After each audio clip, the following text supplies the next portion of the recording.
Hola, en esta oportunidad vamos a presentarle algo que ya el Estado ha venido realizando desde hace un tiempo atrás. El nuevo Estado plurinacional de Bolivia ha nacido y al mismo tiempo también ha tenido que generar una nueva educación, la llamada Avelino Cignani e Elizardo Pérez, más conocida como la 070. Pero vayamos a ver en qué se sustenta la 070, para decir que es diferente a todas las demás. Primero, tenemos que tomar en cuenta de que existen 4 problemáticas. Estamos hablando de un número 4. 4 problemáticas las cuales el Estado, a través de un diagnóstico que ha realizado, ha detectado la misma para poder manifestar que estas 4 problemáticas tienen que ser atacadas a través de la educación, es decir, ir a resolverlo poco a poco, a través del proceso educativo. Vayamos a ver cuáles son estas 4 problemáticas nacionales que ha detectado el Estado. Estas 4 problemáticas que se presentan a nivel nacional son las siguientes. Por una parte tenemos lo que es la condición colonial y neocolonial de la educación. Una.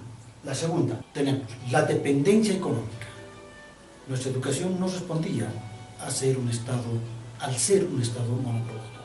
Por otra parte tenemos lo que se llama la revalorización y reconstitución de los saberes y conocimientos de nuestros pueblos indígenas originarios. Estos pueblos que siempre han sido olvidados, que siempre han sido ignorados a través de la historia desde el momento mismo de la conquista. Por eso es muy importante esta parte, esta tercera problemática, la revalorización y reconstitución de nuestra propia historia, aquella historia profunda. Tenemos otro, el cual es la cuarta, el carácter cognitivista y desarraigado de la educación. Pero vayamos a explicar a qué se refiere cada una de estas 4. Cómo desde nuestra posición de docentes tenemos que afrontar estas 4 problemáticas a través de la educación. Para la misma debemos tener pleno conocimiento a qué se refiere cada una de estas. Tenemos que tener claramente en nuestra mente qué es la condición colonial y neocolonial de la educación. ¿Qué es la dependencia económica en la cual nosotros hemos venido hablando, comentando desde hace muchísimos años, desde el siglo pasado, sobre esta problemática nacional? Y algo posiblemente para algunos nuevo y para otros no, porque siempre ha sido una lucha. La revalorización y reconstitución de los saberes de los pueblos indígenas originarios. Y por último, el carácter cognitivista y desarraigado de la educación. Cada una de estas 4 problemáticas iremos analizándolos para ver cómo tenemos que afrontar nosotros como docentes la misma. Volvemos. Bien, vamos a hacer el primer análisis de la primera problemática, la condición colonial y neocolonial de la educación.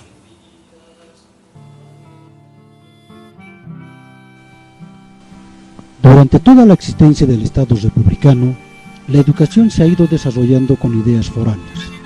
Se sobrevaloraba todos los logros de los países extranjeros, en principio de Europa, como es de lógica de los conquistadores españoles, portugueses, franceses, ingleses. Después de la Primera Guerra Mundial se ha sobrevalorado los conocimientos del Imperio norteamericano y luego el japonés.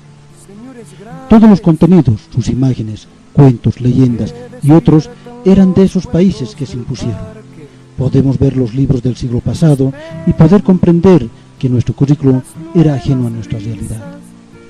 Cuando se fundó la primera normal en 1909, en la capital de Bolivia, Sucre, un político, Franz Tamayo, a través de sus publicaciones en periódico, hizo conocer su idea de oposición a la misma, ya que él manifestaba: no se trata de ir a traer simple y llanamente conocimiento, sino se trata de que traigamos científicos, pedagogos y nos enseñen a hacer pedagogía científica en nuestro país. Él manifestaba al mismo tiempo de que no se trata de traer ideas foráneas a nuestra realidad.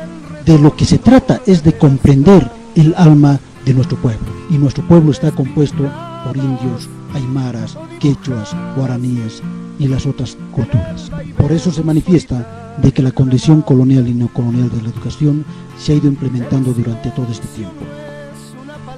Más adelante nos dice también: ya no se trata de adquirir una suma de conocimientos útiles, como si dijésemos una colección de instrumentos para mejorar las condiciones generales de vida. Ya no se trata de armar o de ornamentar la inteligencia. Se trata de la materia misma de la vida, de la energía hecha hombre, de ese sustratum de todo edificio individual o colectivo. Nos está manifestando claramente de que la educación debe partir del conocimiento de nuestros niños, sean aymaras, quechuas, guaraníes o de cualquiera de las 36 naciones que tiene nuestro Estado plurinacional.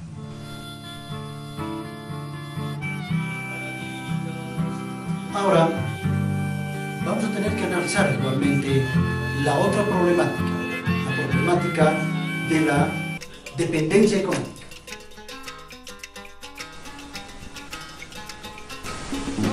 Durante el Incario, las necesidades del pueblo eran satisfechas y la educación impartida era para solucionar sus problemas. Durante la colonia, al conquistador solo le importaba explotar nuestras riquezas. Su tecnología solo sirvió para que los europeos se hagan más ricos. Ellos se alimentaban de nuestros productos que eran cultivados por nuestros pueblos. Se vestían de nuestros tejidos, se compraban ropa fina con nuestros recursos. La educación sirvió solo para mejorar la explotación y para que ellos vivan mejor. Desde el nacimiento de nuestra república, en base al pensamiento criollo, heredero del español, la educación no ha respondido a la realidad del país. Seguimos exportando minerales, o mejor dicho, ellos, los herederos, siguieron exportando nuestros minerales. La educación fue para satisfacer sus necesidades de explotación, primero como mano de obra barata.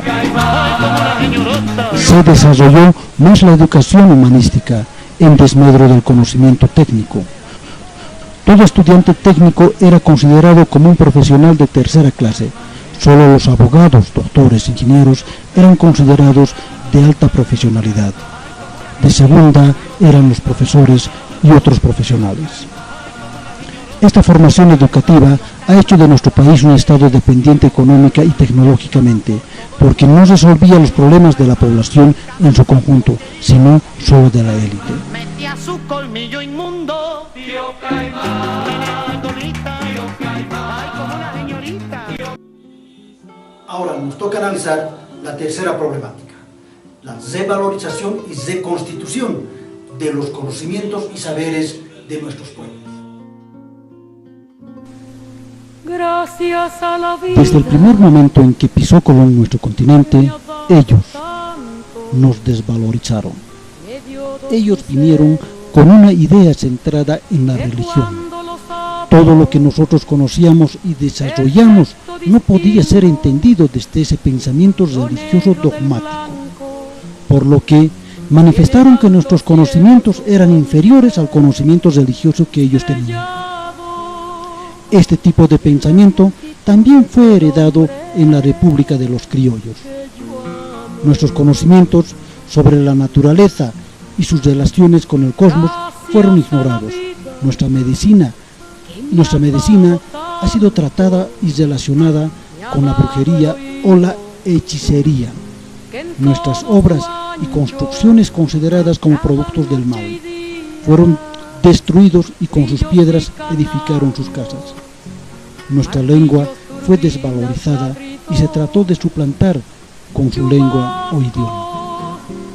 La voz tan tierna de mi bien amado.